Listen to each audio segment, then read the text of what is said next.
Hello and welcome to Cricbuzz Comm Box. I'm Saiyami Kher and I have Michael on with me at the end of 14 overs. South Africa 44 for 4.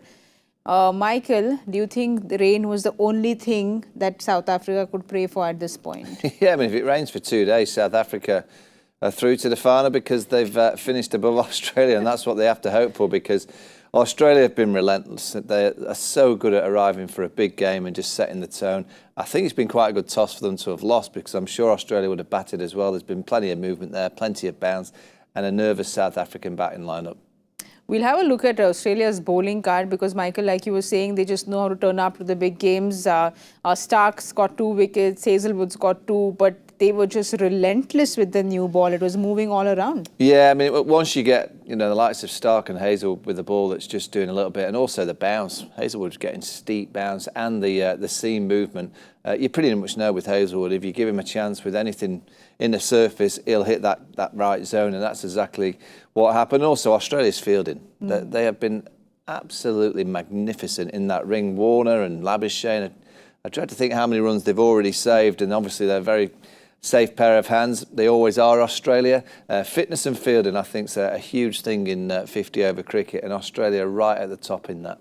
But, Michael, it almost feels like they get like this booster shot when there's a big high-pressure World Cup game, because they're all around, the field is charged up. That kind of helps the bowlers go. They just know how to do it in these big games. Yeah, they do. And they kind of, they've been schooled for many generations. That's the way to play cricket. And the only way that you can play against them is to be ultra-aggressive back. I mean, the pitch is doing plenty. Bavuma gets a half-decent one, so it's not a great start for South Africa. Then Quinton tries to whack one over the top.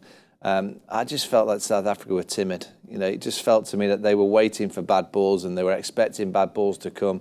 And in those conditions, particularly against Australia in a semi-final, you have to prepare that they're going to bowl really well, because they generally always do. And I just felt like South Africa sat back and almost were waiting for bad balls to arrive. And they're up against this juggernaut of mentality that that Australia, they go like this, they hunt in packs and they make it very difficult. So you have to try and counter punch. As we know, the rain has come in, the drizzle's gotten stronger, the covers are on, and it's expected to rain a little more later in the day. But how is this going to affect the conditions, Michael?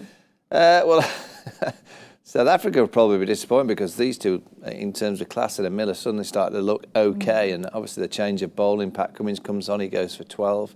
I don't think the conditions will change a huge amount. South Africa somehow, when they get back out there, have just got to find a way of building a partnership. Can they get to something like 200, 220?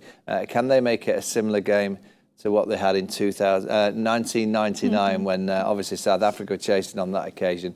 If they get to over 200, they'll have a small chance, but it's a long way off from here.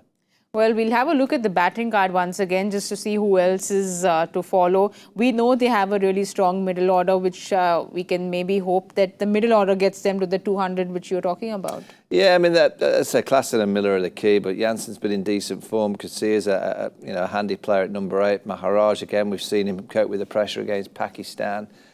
You don't want to leave too many for the back end, but yeah, from this position, if they get over 200, they would have done well, because this pitch is offering plenty for the seamers. And as they said at the pitch report, it's going to be a turning track as well. And Zampa hasn't bowled a ball yet. So if they get to 200, I think South Africa will be delighted with that.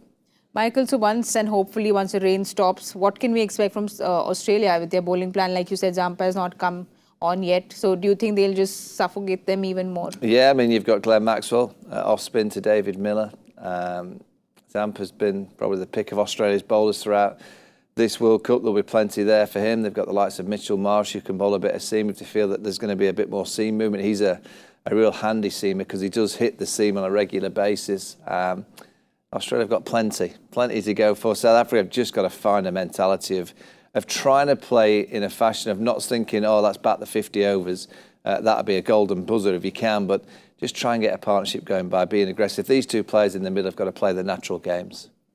All right, that's all from us, from Michael and me, but keep following the Cricbuzz app, and we'll update you with what's happening, and we hope that the rain stops soon and cricket can come back and resume, but we will see you at the 35th over point at the Cricbuzz Comm Box.